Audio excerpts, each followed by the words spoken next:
ვისაუბრებთ როგორ ამოვიცნოთ, როცა გვატყუებენ 20 ხერხი. პირველ რიგში უნდა ვთქვათ, რომ ადვილი არ არის. ზოგადად ადამიანებს შეუძლიათ თითქმის 54%-იანი ალბათობით ტყუილის ამოცნობა.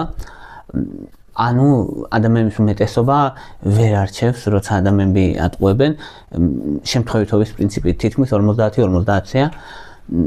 რადგან ადამიანის ბუნება ძალიან კომპლექსურია, პროფესიონალებიც კი, ვინც ამ საქმის პროფესიონალები არიან, მათი სიზუსტე ტყუილის ამოცნობის არის დაახლოებით 65-70%-იანი. ეს მაინც დაბალია, რადგან ადამიანის ბუნება არ არის მოწყობილი იმისთვის, რომ ტყუილები ამოიცნოს, ადამიანის ბუნება მოწყობილია, რომ გადარჩეს და გადარჩენის ერთ-ერთი ხელსაწყო არის ტყუილი, ამიტომ არის, რომ ადამიანებს უჭირთ ტყუილის ამოცნობა, სამაგერად ტყუილის შეთხზა უადვილდებათ, გვიადვილდება ზოგადად. და არსებობს რაღაცეები, რითიც შეგვიძლია რომ ამოვიცნოთ, როცა ადამიანი გვატყუებს, რადგან ტყუილი არის ნეიროკოგნიტიური ოპერაცია, რომელიც შედგება ბევრი კომპონენტებისგან, მოითხოვს სიმართლის დათრგუნვას, ალტერნატიული ფორმის შექმნას, რაღაცა უნდა შექმნა ხო, ან დათრგუნო სიმართლე, მოიგონო რაღაცა. თვალყური ადევნო მსმენელის რეაქციას და აკონტროლო ემოციური გაჟონვა. ეს ყველაფერი იმდენ კომპლექსურია, რომ სადღაც რაღაცა გაიპარება ხოლმე.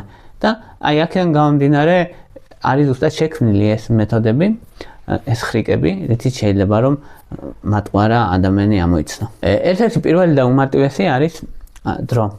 როცა ადამიანი იტყუება, მე თხანს ფიქრობს. ეს არ არის საუბარი იმაზე, რომ დაფიქრდება და რაღაც ერთი წუთის მერე გიპასუხებს, მაგრამ თავის ტიპიურ შეკითხვებთან შედარებით მე თხანს იფიქრებს, რადგან იმისთვის რომ ტყუილი მოიგონოს ადამიანმა ან ტყუილი უარყოს, მე იზრდება კოგნიტიური დატვირთვა ტვინზე და ამას სჭირდება დრო. და დაახლოებით 200-500 მილიწამით უფრო ნელა ამბობს კი ან არას. ეს გამოსადეგი არის კი ან არა კითხვებზე, ან დახურულ კითხვებზე. მაშინ როცა შენ შეგიძლია შეამოწმო მაგალითად 10 რაღაცა, რაც ნამდვილად იცი რომ სიმართლეს გიპასუხებს, ან შენ თვითონაც იცი ამაზე სიმართლე, ეკითხები და ბლიც კითხვებს და ის გეკითხება უცებ კი ან არა, კი ან არა. და შენ უკვე იცი დაახლოებით რა დროში გპასუხობს და გამოუყურებ მე-11 კითხვას და ეს მე-11 კითხვაზე მეტად დაფიქრდება, ანუ შეიძლება მე-7 კითხვა იყოს ანას. და მიხვდები რომ ანუ ამაზე მეტად დაფიქრდა და ესე იგი აქ რაღაც საეჭვო. აი ეს მაგალითად რა, რომ ანუ შენ მიწერე, ან შენ გაგზავნე ფული, ან შენ აიღე ფული, ან რაღაც. აი ესეთი კონკრეტული კი ან არას რაც მოითხოვს ეგეთ კითხვებზე. და როცა ადამიანი ცდილობს რომ გააყალბოს, მაშინ დიდი დრო ჭირდება. ეს არის ერთ-ერთი საკმაოდ კარგი მეთოდი. კარგია, როცა უეცრად დასმულ კითხვებზე კაი, მით უმეტეს თუ ადამიანის ნორმალური რეაქცია იცი და ახლობით როგორია და რაღაც დონეზე ემოციურად რისკიანი საკითხები უნდა იყოს. ასეთ შემთხვევაში ადამიანები ფიქრობენ ხოლმე ეს ეხება ძირითადად ფინანსურ საკითხებს, სექსუალურ საკითხებს, ღალატის და ესეთი საკითხებს და კანონთან დაკავშირებულ საკითხებს, რასაც ხშირად იყენებენ ხოლმე რეალურად გამომძიებლებიც. რა თქმა უნდა, ეს არ არის აბსოლუტური. არიან ადამიანები, რომლებიც ზოგადად ნელა პასუხობენ და შეიძლება ეგეთ ადამიანთან კონდეს ურთიერთობა, შესაბამისად ეგ არ არის არაფრის გარანტია, მაგრამ ერთ-ერთი მეთოდია მით უმეტეს თუ ამ ადამიანის ნორმალური პასუხების რითმი იცი. მეორე ხრიკი არის ზედმეტად დეტალური პასუხი. მეორე ხრიკი ტყუილის გამოვლენის არის ზედმეტად დეტალური პასუხი.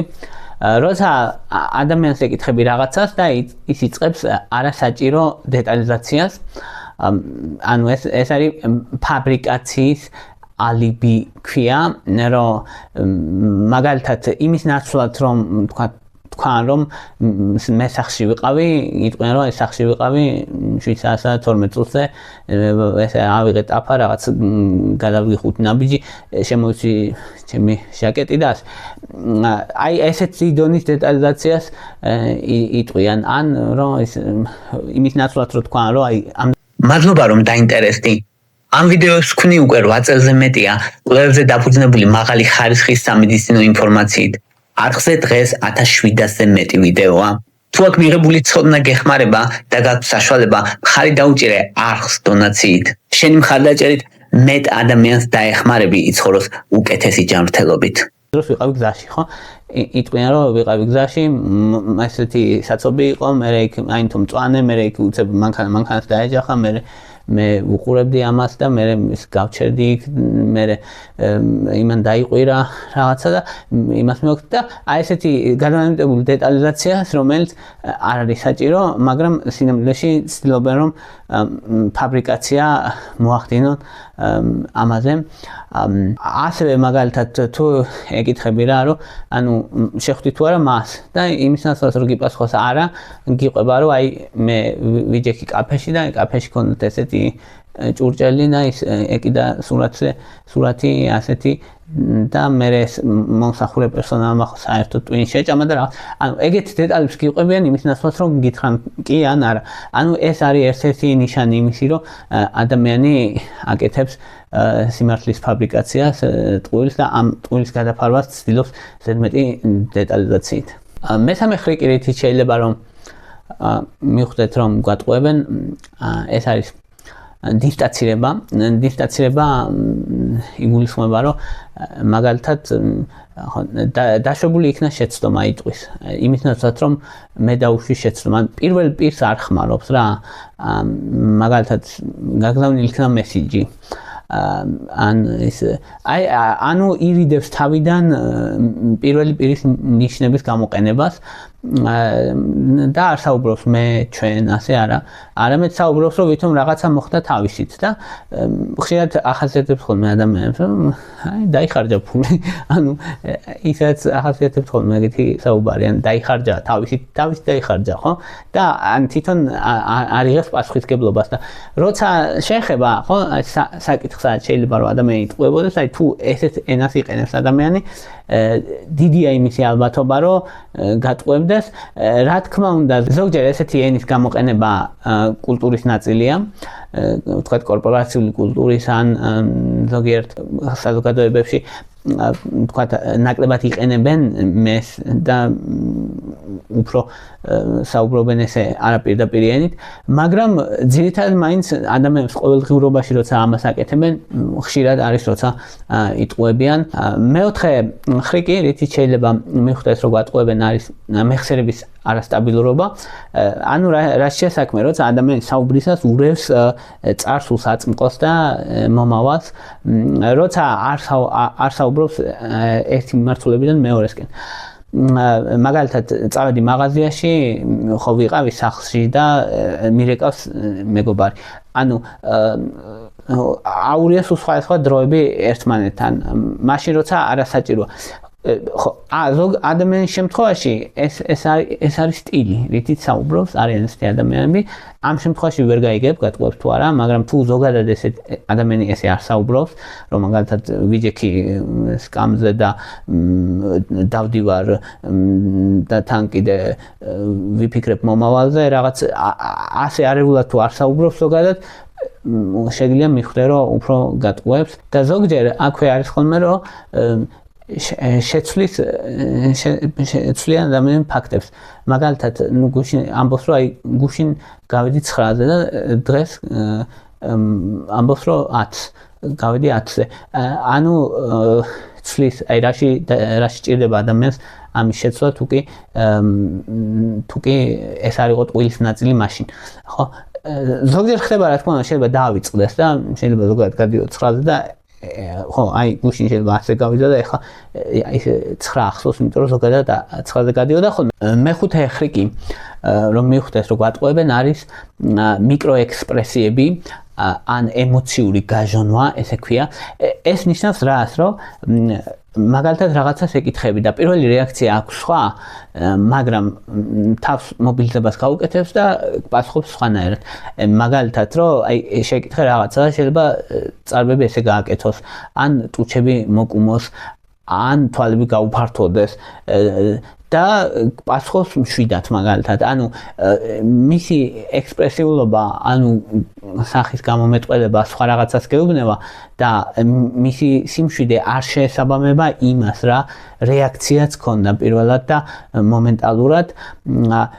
ეს რა თქმა უნდა ეს არ მუშაობს ხოლმე ფსიქოპატებში მაგალითად ან ადამიანებს ვისაც ბოტოქსი აქვს გაკეთებული სახის პარალიზი აქვს კუნთების აი ეს ემოციური გაჟონვა არ ხდება ხოლმე ამ შემთხვევაში არ მუშაობს მაგრამ ხშირ შემთხვევაში ჩვეულებრივ სხვა შემთხვევებში ხშირად ნიშნავს რომ ემოციები რომელიც უფრო ჩქარა მოძრაობს ვიდრე ის ტყუილი რომელსაც ადამიანი ამბობს. შემდეგი ნიშანი არის სხეულის და სახის ინკონგრუენტულობა. აქ რა იგულისხმება ახლა რომ მაგალითად ადამიანის სიტყვებით გეუბნება ერთს და ფეხებით იქით მიდის მაგალითად. ანუ გეუბნება რომ მშვიდად ვარ და ნელ-ნელა გადის გასასვლელისკენ მიდის. ან შეიძლება ადამიანი გეუბნება თბილ სიტყვებს და გაშეშებულად არის იმიტომ რომ მისი სხეულის ენა სხვა რამეს გამოხატავს საერთოდ ეს უფრო ხშირად მუშაობს ხოლმე აი ინტერპერსონალური კონფლიქტების დროს ხო ნუ ეს ინკონგრუენტულობა ის ქალებმა რო იციან ხოლმე არ ვარ გაბრაზებული ეგ ხო და რომ ნუ 100-დან 99.9% შემთხვევაში რო ტყუილია ხო თუმცა არიან ადამიანები რომლებიც ემოციურად არ არიან ისეთი შეზღუდული სხეულის ენა აქვთ და გამოხატვის უნარი რომ შეიძლება კი რომ ან თბილ სიტყვას გეუბნეოდეს და მისი სხეულის ენა ამას არ გეუბნეოდეს ეს ინკონგრუენტულობა იყოს ბუნებრივი. შემდეგი მეშვიდე არის რომ ადამიანებს ხელებით რეაქცია აქვთ შესუსტებული როცა ტყუილს ამბობენ. ახლა რაშია საქმე როცა ადამიანი სიმართლეს ამბობს ბუნებრივად იქნებს ხელებს მოკლედ ჩემსავით. ყველა ადამიანი მეტნაკლებად საუბრისას ჟესტიკულაციას მიმართავს ხო? მაგრამ როცა ადამიანი ამბობს ტყუილს ის გადართულია ამ ტყუილის შეთხზისკენ და ხელების მოძრაობა და ეს პოლიციაში გელაპარაკება ან გაყინულია იმიტომ რომ ძალიან არ ფიქრობს და არ არის გადართული იმისკენ რომ რაღაც სუბუქად და თავისუფლად და ბუნებრივ პოზაში ისაუბროს და ამიტომ არ რომ გაშეშებული აქვს ის ხელები და ამით შეიძლება მიხვდე რომ აი იმ ნაწილში სადაც შეიძლება ჩვეულებრივ გესაუბრებას და გაჩერდა მე და დაიძაბა იმიტომ რომ რაღაცას იქონებდა რაღაც ისეთს რაც უნდა ისე მოეტყუებინა. ეს არ არის ეგრე რა თქმა უნდა თუ ადამიანი სტოიკურია და ეს ფეხებზე კიდია ისეთი გაყინული სახით საუბრობს ყველაფერზე და ამ ცხოვრების ამაოებაზე ამ ადამიანებს არ ეხება რა თქმა უნდა არც ძალიან დისციპლინებულ პროფესიონალებს მაგრამ ჩვეულებრივ შემთხვევაში უმეტესობა ადამიანში მუშაობს. მერვე არის თვალების ხამხამი.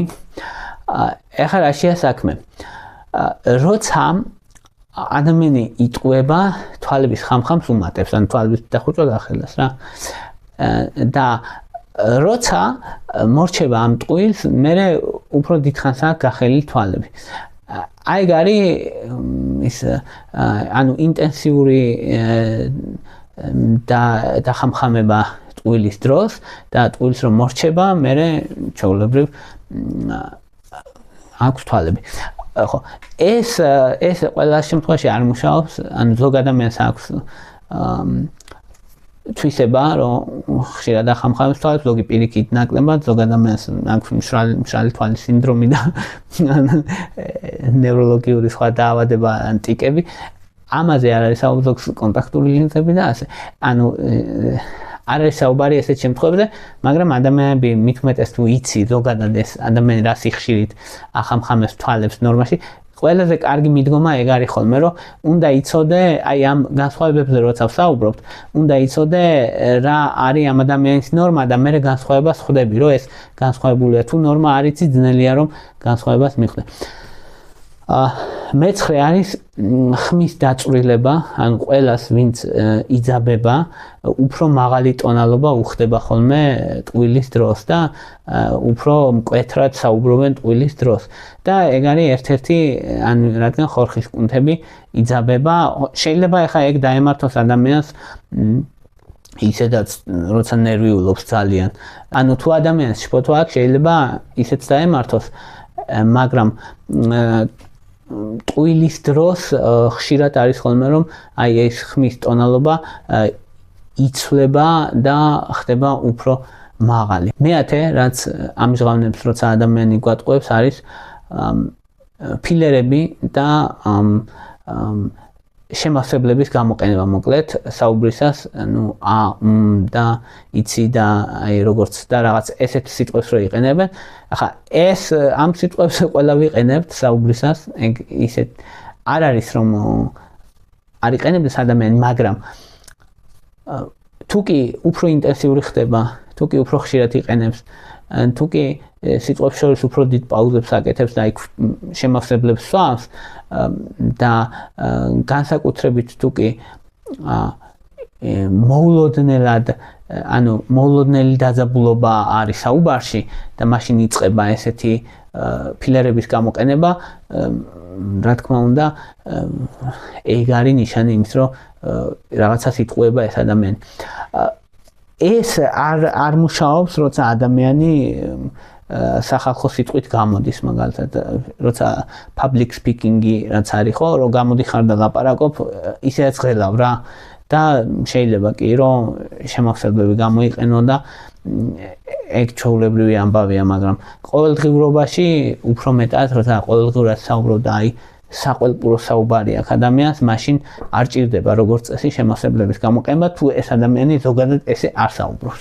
მე-11 ნიშანი არის, როცა ადამიანი ზედმეტად ფორმალურად და მომზადებულად საუბრობს. ანუ გეგონება ლექსს ყვებაო, ესე თუ გეგონება რაღაცა და თუ გიყვება, მით უმეტეს თუ მნიშვნელოვანი საკითხია, ესე იგი ამ ადამიანს ამ საკითხზე უფიქრია, წინასწარ მოემზადა, დაიზეპირა და გიყვება შენ. ხო, ხშირად ხდება ხოლმე ეს სხვა სიტყვებით რომ თქვა, თუ ადვოკატივით გელაპარაკება ადამიანი და წინასწარ მომზადებული სიტყვებით გელაპარაკება, ესე იგი მაღალი ალბათობაა იმისი შედარებით რომ ეს ადამიანი გატყუებდეს. ნუ ზოგჯერ არის ხოლმე რომ ზოგი ადამიანის შემთხვევაში არ მუშაობს. ახლა არიან ადამიანები, რომლებიც ბუნებრივად უფრო ფორმალურად საუბრობენ ხოლმე, ადვოკატები მაგალითად, ასევე public speaker-ები და ხალხთან ურთიერთობა ეს ფორმალურ საუბრებისას უწევს იმ ადამიანებს, შეიძლება ახასიათებდეს ეგეთი საუბარი და მაგ შემთხვევაში რა თქმა უნდა არ მუშაობს. მე-12, რითიც შეიძლება მიხვდეთ, რომ ადამიანი იტყუება, არის რომ ეს ადამიანი არ ამბობს პირდაპირ არას და ამბობს, რომ აი იცი რა, ესე არ მახსოვს რაღაც. იმის ნაცვლად, რომ არა, მე არ გამიკეთებია. მეორე მაგალითი, აი რატო უნდა გამეკეთებინა ეს, ან რატო იფიქრე ეს გავაკეთე, მაგის ნაცვლად რომ თქვა მაგალითად რომ არა. ან ადამიანი რო გეუბნება რომ არა, შენ ვერ გებულობ ვერაფერს. იმის ნაცვლად რომ გითხრას რომ არა, ესე არ არის. აი ესეც არის ის იმ პირდაპირ უარყოფის უარყოფა მოკლედ, რაც ერთ-ერთი ნიშანია იმის, რომ ადამიანი მაღალი ალბათობაა რომ გატყუებდეს. მე-13 არის შეკითხვის გამეორება. ანუ როცა შეკითხვაზე შეკითხვით პასუხობს. მაგალითად, შენ მოიპარე ფული? მე მოვიპარე ფული, აი რო გეუბნა. ან მომატყუე? მე მოგატყუე, რო გეუბნა. ან შენ მას შეხვდი და შენ მეკითხები რომ მე მას შევხვდი, ხო? აი იმისთვის რატო აკეთებს ამას, რომ როცა უეცარი დადანაშაულებას აკეთებ ადამიანს, ეს ადამიანი ფიქრობს, რომ ცდილობს რომ მოიგოს დრო და ამას კი არ აკეთებს რა თქმა უნდა ცნობიერად ამას აკეთებს ჩვენ ტვინი იმისთვის რომ შეადგინოს ტყუილი და ტყუილის შედგენას სჭირდება დრო და დრო რომ მოიგოს ამისთვის გიბრუნებს უკან შეკითხვას. შემდეგი მე-14 ნიშანი რო გვატყუებენ არის გაყინვა. გაყინვა არის ერთ-ერთი რეაქცია, ის არსებობს სტრეს რეაქცია, ბრძოლა გაქცევა ან გაყინვა და ერთ-ერთი არის რომ ადამიანი მაგალითად ადანაშაულებ რაღაცაში და სრულიად იმობილიზებული და გაჩერებული ჩერდება სკამზე ზის. ხო ან რაღაცას ეუბნები რომ ესე და საერთოდ ურეაქციო სახე აქვს. ეს არის გაყინვის ელემენტები ან როცა საუბრობს ადამიანი და მარტო პირი უმოძრავებს და მთლიანად მთელი სხეული სრულად ჩაკეტილი აქვს და გაჩერებული აქვს მთელი სხეული. ეს არის საკმაოდ კარგი მეთოდი იმ შემთხვევებში, როცა მნიშვნელოვან შიშთან ასოცირებული ტყუილები რაც არის, ან სერიოზული დიდი სერიოზული ტყუილებიზე როცა საქმე მოკლედ, მაშინ არის ხოლმე. თუ ადამიანი წინასწარ მომზადებულია ამისთვის, რა თქმა უნდა, ის ამ ტესტსაც გაივლის. მე-15 არის, როცა ამბავი არაკონსისტენტური ხდება დროთა განმავლობაში. ზოგადად მეხსიერება მყარდება გამეორებისას. ანუ რაც მეტად ბევრჯერ გაამეორებინებ ერთ და იგივე საკითხს, ადამიანს მით მეტად კარგად დაიმახსოვრებს. მით უმეტეს თუ რეალობაა ის. და თუ კი მაგალითად სხვადასხვა დროს შეეკითხე ერთ და იგივე რაღაცა, ანუ სხვა რაღაცები გიპასუხა, ეს ნიშნავს, რომ ეს ადამიანი იტყუება. შესაბამისად ანუ ტყუილის ნიშანია ეგ. მაგალითად წინაზე გეუბნეოდა რომ ეს ამბავი მოხდა თქვა თბილისში და მე გითხრა რომ არა მოხდა ზუგდიდში. ან შეიძლება იყოს აი მე-15 კორპუსში და არა მე-19 კორპუსში და ეს ანუ ამბავი არ გამოიყურება ერთნაირად სხვა დროს რო კითხავ. ანუ სიმართლე უნდა გამოიყურებოდეს ერთნაირად.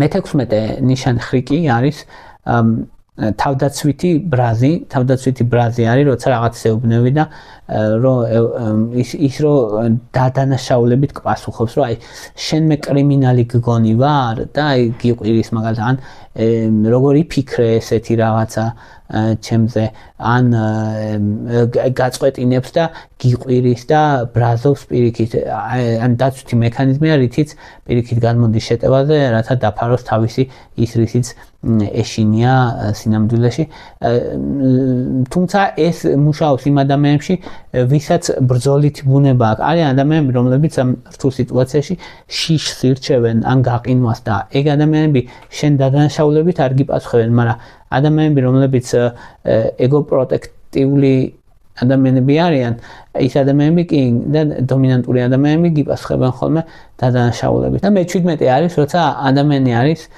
უჩვეულოდ 7 ანუ ელაპარაკები შეიძლება ძალიან სერიოზული ბრალდება წაუყენო ადამიანს და ზედმეტად 7-ად პასუხობს და ისე 7-ად რომ ანუ აი გაგფიქრი რომ აი ნორმალური ადამიანი ვერ უპასუხებს ესე 7-ად ვერ იქნება ესეთ დროს და არაბუნებრივად 7 ხო ესეთი ადამიანები არიან ბუნებრივად ამაზე არა საუბარი არის ზოგი ადამიანი მაგრამ ეგ ახასიათებთ ასევე ფსიქოპატებს ასევე ახასიათებს როცა ემოციური დიტაჩმენტი ქვია ამას ანუ როცა ემოციურად განუდგა იმას რაზეც არის საუბარი შეიძლება ადამიანი წინასწარ მოემზადა ესეც შესაძლებელია თუმცა არიან ადამიანები რა თქმა უნდა ადამიანების სტილი რომელიც აი ესე გპასუხობს